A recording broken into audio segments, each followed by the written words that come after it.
교우 여러분 안녕하십니까? 작년에 이어서 기독교 교리 강의 다시 시작합니다. 하이델베르크 요리 문답을 가지고 23강까지 진행되는데 오늘 24강 시작하겠습니다. 기독교 교리라고 하는 것은 어떻게 보면 실용적인 거는 별로 없지만 그러나 기초와 같은 것이어서 그 기초를 잘 해놔야 그 위에다가 무엇을 짓더라도 문제가 없는 것처럼 그런 의미가 있다고 생각합니다. 특별히 오늘날은 더욱 교리에 대해서 무관심한 시대이기 때문에 그런 면에서 우리가 기회가 될 때마다 기독교의 가장 기본적인 교리들을 정리하고 하는 것이 더욱더 중요한, 오히려 반대로 더 중요하지 않나 이렇게 생각해 봅니다. 오늘 우리가 함께 다루고자 하는 것은 인간의 선행, 하나님 앞에서 또 우리의 구원을 위해서 우리가 행할 수 있는 선행과 의로움이 어떤 의미가 있을까라고 하는 것을 함께 생각해 보려고 합니다. 62문에 우리의 선행은 왜 하나님 앞에서 의가 될 수 없으며 의의 한 부분이라도 될 수 없습니까? 라고 하는 질문입니다. 우리가 선행을 행하는데 하나님 앞에서는 그것이 받아들여지지 않는다. 이제 이 부분이거든요. 왜 그런가? 그것에 대한 답을 이렇게 얘기하고 있습니다. 하나님의 심판대 앞에 설 수 있는 의인은 절대적으로 완전해야 하며 모든 면에서 하나님의 율법에 일치해야 합니다. 그러나 우리가 이 세상에서 행한 최고의 행위라도 모두 불완전하며 죄로 오염되어 있습니다. 이 내용입니다. 그러니까 우리가 선을 행할 수도 있고 또 의롭게 살아가는데 그게 왜 하나님 앞에서 받아들여지지 않고 의미가 없느냐. 의의 작은 부분도 될 수 없느냐. 조금이라도 보탬이 안 되느냐. 지금 이런 얘기거든요. 그것에 대한 답이 뭐냐면은 하나님 앞에 의라고 하는 것은 완전해야 되죠. 하나님 보시기에 합당한 의는 완전해야 되는데 그렇지 못하고 오히려 우리가 설사 의롭다, 선행이다라고 하는 것까지도 죄로 오염되어 있다라고 이렇게 규정하고 있습니다. 사람들이 볼 때는 의롭다, 선하다, 참 다르다 이렇게 표현할 수 있겠죠. 평가할 수 있겠죠. 우리 자신을 스스로 볼 때도 나는 그래도 대부분 우리는 우리 스스로에 대해서 자기 정당성을 가지고 있잖아요. 나의 행위와 생각이 정당하다고 생각하잖아요. 이 자기 정당성에 빠지는 것이거든요. 자기는 옳고 또 이 세상과 다른 사람들이 잘못된 것으로 그렇게 이제 자기를 정당화하면서 살아가는 것이 우리의 모습이죠. 그런데 오늘 이 문답 속에서 보게 되면 아무리 선하고 의롭게 보이는 그러한 인간의 선행과 의라고 할지라도 죄로 오염되어 있다라고 얘기하고 있습니다. 그 근본에 가보게 되면 인간의 본성이 죄로 완전히 타락했기 때문에 아무리 선해 보인다고 할지라도 그것은 결국 죄로 오염되어 있다. 이 부분이에요. 어떻게 보면 참 받아들이기 어려운 것이고 참 당황스러운 그런 부분이 될 수 있겠죠. 근데 자세히 돌아보면요. 우리 자신의 모습을 볼 수가 있어요. 어떤 우리가 선행을 행합니다. 어떤 행위를 하게 됩니다. 그랬을 때에 그것이 이제 어떤 정당하다. 또 사람들이 칭찬하기도 하고 지지하기도 하고 이런 모습이 있겠죠. 그것이 우리에게 이제 어떤 힘이 되기도 하는 거죠. 근데 그럼에도 불구하고 그 내면을 들여다보면 그 가운데에서 죄로 오염되어 있는 정말 섬긴다고 하지만 희생한다고 하지만 사랑한다고 하지만 그 내면을 들여다보면 결국 죄로 인해서 이기적인 자기 자신의 모습, 자기를 드러내고 자기를 정당화하고 또 자기가 높아지려고 하는 그러한 죄로 오염된 부분이 있다는 거죠. 정말 순수한 의미에서의 선, 순수한 의미에서의 의라고 할 수 있는 것이 우리에게는 없다라고 이렇게 분명하게 규정하고 있는 것입니다. 우리의 그 죄성에 대한 거죠. 하나님 앞에 드려져야 될 의의는 완전한 의의이고 율법에 의해서 전혀 어긋나지 않아야 되는데 설사 우리가 가장 최고의 선, 우리가 자랑할 만한 이것이야말로 참 보기 힘든 것이다. 이것이야말로 정말 인정받을 수 있는 인간의 최고의 선이라고 할지라도 그것까지도 죄에 오염되어 있다. 이 사실 앞에서 우리가 정말 겸손하게 우리 자신을 스스로를 돌아볼 수 있겠고 나의 행위와 나의 삶을 정말 이 말씀 가운데서 평가할 수가 있겠죠. 그러면서 이제 이러한 어떤 규정이 있게 되면은 몇 가지 질문들이 따라서 나오게 됩니다. 그게 이제 63사로 이어지게 되는데 63문 하나님께서 우리의 선행에 대해 이 세상과 오는 세상에서 상 주시겠다고 약속하시는데 그래도 우리의 선행은 아무 공로가 없다고 할 수 있습니까?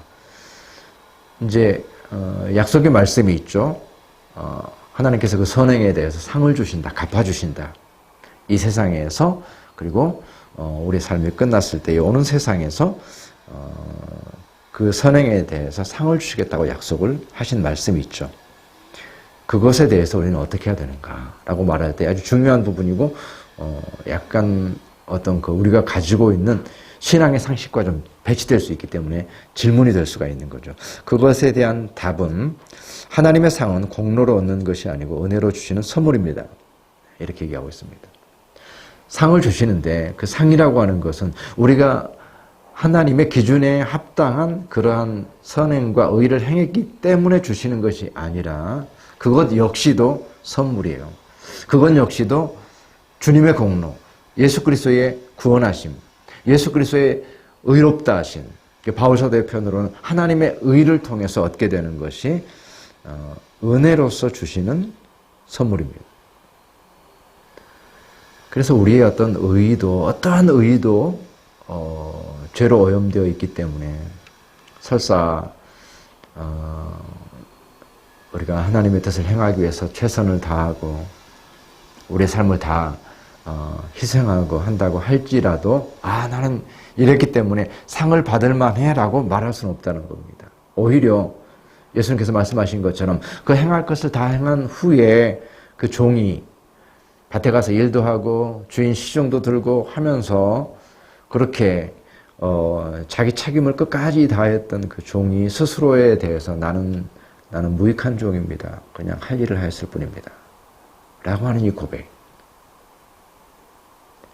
안 한 게 아니에요. 할 일을 다 했어요. 하루 종일 일하고 와서 이제 해가 저물었는데 그 주인의 밥상을 차립니다. 할 일을 다 했음에도 불구하고 그 종의 고백은 나는 무익한 종입니다. 그냥 해야 될 일을 했을 뿐입니다. 자랑할 만한 것이 없고 내세울 것이 없습니다. 라고 얘기하고 있다는 거죠. 그것이 우리가 가진 의의 속성입니다. 그래서 하나님께서 우리에게 구원을 주시고 상을 주신다라고 하는 것은 분명하게 얘기하고 있는 것처럼 선물로서 대가가 아니에요. 정당하게 받는 게 아니에요. 주고받는 게 아니에요. 내 의의가 있어서 그것이 하나님 앞에서 이제 참으로 상으로서 정당하게 주시는 것이 주고받음의 기브앤 테이크의 문제가 아니라 선물로서 일방적으로 주시는 것이다. 상이라고 할지라도 우리의 공로로 인해서 우리의 공로로부터 출발한 것이 아니다라고 하는 것을 분명하게 말씀하고 있습니다. 64문에 보게 되면 또 다른 문제가 생길 수 있죠. 그러면 선을 행하거나 의를 행하거나 할 필요가 없네. 그리스도인들은 그냥 막 살아도 되는 거네. 그 차이가 없네. 이런 것들이 이제 그 기독교 안에서도 교리적으로 문제가 되었고 또 구원파의 문제라든지 이런 문제가 대두가 됐죠. 이미 구원받아서 이미 예수 그리스도의 은혜 가운데 있기 때문에 그의 행위는 아무런 의미도 없다. 이렇게 살아나 저렇게 살아나 아무런 의미도 없다. 구원에 영향을 미치지 않는다라고 하는 것에서 파생될 수 있는 그런 그 비윤리적이고 비도덕적인 그런 어떤 모습이 있을 수 있겠죠. 그런 질문이 따라오겠죠. 모든 행위가 죄로 오염되어 있는데 그러면 우리는 선과 의를 행할 필요가 없는 것인가? 그래서 64문에 이러한 가르침으로 말미암아 사람들이 무관심하고 사악하게 되지 않겠습니까? 이런 가르침 때문에 오히려 사람들이 더 죄에 빠지는 것을 얘기하는 거죠. 답은 아닙니다. 참된 믿음으로 그리스도에게 접붙여진 사람들이 감사의 열매를 맺지 않는 것은 불가능합니다. 이제 열매로서죠. 그래서 예수 그리스도 안에 있는 그 놀라운 은혜를 경험한, 그래서 그 믿음을 가지고서 온전히 예수 그리스도만을 의지하는 믿음의 사람. 나의 공로로는 구원받을 수 없지만 오직 예수 그리스도만을 온전히 의지해서 구원받은 구원의 사람이라고 한다면 그 온전한 믿음을 가지고 예수 그리스도와 접붙여진, 그래서 나는 포도나무에 너희는 가지다라고 말할 때 예수 그리스도와 하나가 되어지고 예수 그리스도와 접붙여진 그러한 포도나무가 된 그리스도인에게서는 당연하게 예수 그리스도의 열매, 예수 그리스도의 사랑, 예수 그리스도의 의로움, 예수 그리스도의 선행의 그러한 열매들이 자연스럽게 맺히게 된다는 거죠. 그러니까 나의 공로가 없기 때문에 내 삶이 망가지는 것이 아니라 오히려 나의 공로는 없지만 예수 그리스도로 인해서 내가 구원받았고 하나님 앞에 받아들여졌고 그리스도의 몸에 동참했다라는 이 사실의 믿음이 오히려 우리로 하여금 진정한 의미에서의 그 열매, 진정한 의미에서의 선행과 의의 열매를 맺을 수 있다는 겁니다. 이제는 내 스스로 맺는 열매가 아니라 예수 그리스도 안에 있음으로 인해서 맺힐 수 있는 열매인 것이죠. 그래서 그것에 대해서 감사의 열매, 감사라는 것은 그 구원에 대한 감사죠. 정말 감사하게 되면 우리 삶이 바뀌거든요. 정말 감사한 사람에 대해서는 우리가 아낌없이 줄 수 있고 사랑할 수 있는 그 마음이 생기거든요. 그 감사의 열매죠. 이미 구원받음에 대한, 이미 내가 받아들여진 것에 대한, 내가 자격 없지만 나를 구원해 주신 그 은혜에 대한, 그 공로에 대한 감사의 표현으로서의 삶이라고 하는 삶이 선행으로 드러나게 되는 거예요. 그 삶이 열매로 드러나는 거죠. 그것이 의로움으로 드러나게 되는 거죠. 그 삶이 하나님의 거룩하심을 추구하게 되어졌고 예수 그리스도를 묵상하고 사랑하게 되어져서 예수 그리스도의 발자취를 따를 수밖에 없는, 그리스도로 인해서, 예수로 인해서 살게 된 자가 이제는 예수 그리스도를 따라갈 수밖에 없는, 그것이 너무나도 자연스러운 그 은혜 가운데 살아가는 자연스러움으로서의 어떤 그 열매. 그래서 좋은 나무에서 좋은 열매를 맺을 수밖에 없다. 나쁜 나무에서 나쁜 열매를 맺을 수 없다라는 말씀처럼, 그죠?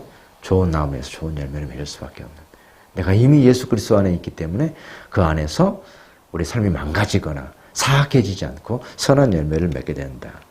그래서 그 감사로서의 열매, 반응으로서의 열매. 나는 포도나무에 너희는 가지니 너희가 내 안에 있으면 열매를 많이 맺게 된다. 나를 떠나서 너희가 아무것도 할 수 없다. 어떤 열매도 맺을 수 없다. 이렇게 되는 거죠. 예수 그리스도를 떠난 상태에서 자기 의를 가지고서 막 노력해 본다고 해도 어떤 열매도 맺을 수 없지만, 그러나 나 스스로는 구원받을 수 없습니다. 오직 예수 그리스도뿐입니다라고 자기 자신의 의에 대해서 내려놓고 예수 그리스도의 의만을 바라보아서 그 믿음으로 예수 그리스도와 접붙여진 그 사람의 삶은 그 가운데서 선한 열매를 맺게 된다라고 하는 그 약속의 말씀을 우리에게 주고 있습니다.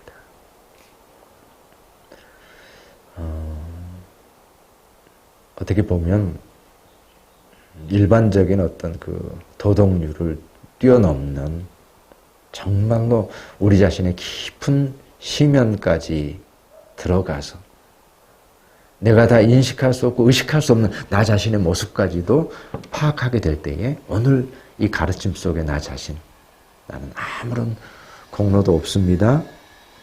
어떠한 선행이라고 할지라도 그것은 오염되어 있습니다. 오직 주님께서 나에게 공로로, 주님의 공로로 인해서 나에게 선물로 주신 것이고 나는 그것에 감사할 뿐입니다. 그 감사한 열매로, 표현으로서 그렇게 이 땅에서 그리스도인으로 살아가는 것입니다라고 고백할 수 있게 되는 것입니다. 이 소중한 가르침이 우리 삶 속에서 진정한 그리스도인의 어떤 그 선행과 의의 열매를 맺게 되는, 예수님을 따라가고 예수님의 제자로서 살아갈 수 있게 하는 귀한 약속의 말씀이 되시기를 주님의 이름으로 축원합니다. 기도하겠습니다. 주님 감사합니다. 오늘 귀한 말씀 주셨습니다. 우리가 얼마나 자기 의에 빠져서 자기를 정당화하고 있는지 하나님 돌아보게 하시고 하나님, 가장 최고의 선을 내가 행한다고 할지라도 그것마저도 죄에 오염될 수 있다는 사실. 하나님, 그것마저도 그 동기를 들여다보면 이기적이고 죄로 인해서 하나님 참으로 왜곡될 수 있고 오염될 수 있다는 이 사실을 깊이 인식함으로써 다시 한번 우리는 오직 예수 그리스도만을, 그 은혜만을, 그 공로만을 바라보는 자로 살아갈 수 있도록 함께하여 주시옵소서. 장마가 다가오고 날씨는 더워지고 있지만 하나님 건강을 지켜주시고 어느 곳에 있든지 우리가 방황하지 않고 우리의 길을 잃어버리지 않고 우리에게 주어진 모든 환경들, 모든 상황들, 모든 시간들을 주님이 기뻐하시는 시간으로 채울 수 있도록 주님 함께하여 주시옵소서. 감사하고 예수님의 이름으로 기도하옵나이다. 아멘.